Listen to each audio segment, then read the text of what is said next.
Yo, what's going on guys, HyperX here. Welcome back to another video for Monster Hunter Rise Sunbreak, and today we got a brand new trailer for Title Update 2. Capcom dropped this during their TGS special presentation, and this gives us a look at some of the other stuff coming to the title update. Up until now, we of course knew about Flaming Espinas, but they recently confirmed Violet Mizustune and also a version of Chameleos, plus a bunch of other stuff that you should look forward to. So let's take a look at the trailer and let's quickly run down the most noteworthy stuff. If you guys do enjoy this, a like would be super appreciated. Comment down below, let me know what you guys are most excited for.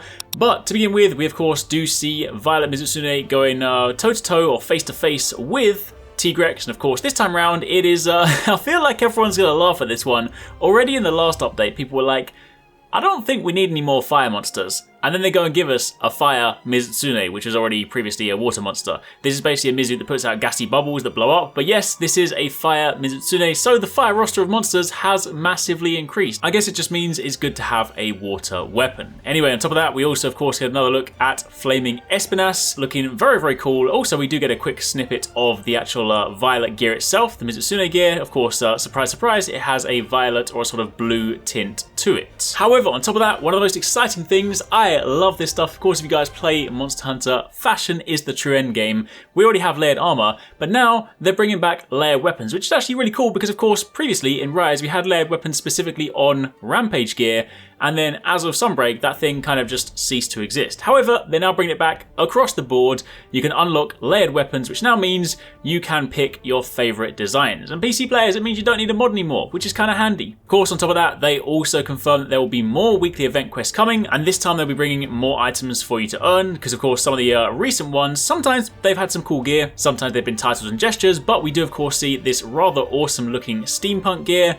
a rather strange sort of fish looking helmet, and I'm sure there will be much more. But also really awesome, they show off a new range of layered weapons. They're actually going to be selling some of these in the paid DLC. Of course, you know, whether or not you guys like this, feel free to sound out down below. This of course does not give you any power, but they will be adding some layered designs to the shop. It's not necessarily too dissimilar to the fact that of course you can buy some layered gear pieces, so they're basically just extending it to weapons. And I will say these weapons do look hella cool. Now I know some people might not be too happy about that, but given the amount of free content Capcom gives us, I'm more than happy to buy these layered weapons because these look crazy. This looks like something straight out of like Xenoblade with the sort of futuristic designs. Honestly, I love every single one of them. They said there will of course also be other paid DLC coming. This rather snazzy looking sort of adventure coat, of course applicable both to Palico, Palamute and your hunter, as well as some gestures, poses, that kind of thing. However, it does not stop there.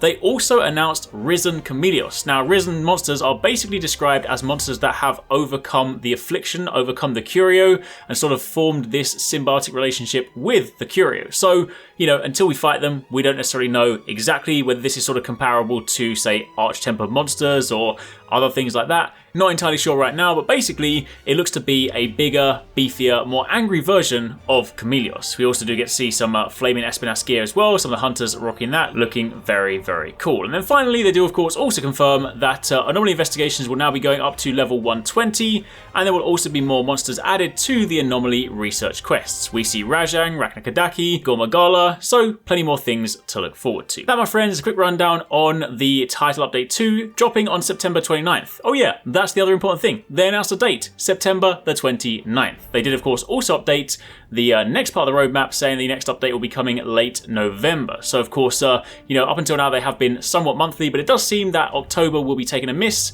So late November is when we'll be getting the next update. So this should keep us busy for a while. Also, while you guys are here, if you haven't done so already, don't forget to check out the Endgame store. We have some awesome officially licensed Monster Hunter t-shirts that we've been working on with Capcom. We worked with 4 amazingly talented Monster Hunter artists to produce this exclusive range of licensed t-shirts. Sizes are selling fast, but we do have some restocks coming. So if you guys have not grabbed one so far, be sure to head over to the website, linked in the description box down below, to grab yours. But for the time being, that's pretty much it. A little rundown on the most recent trailer. If you guys have missed some of our recent videos, you can check out one of these ones and keep it locked for plenty more.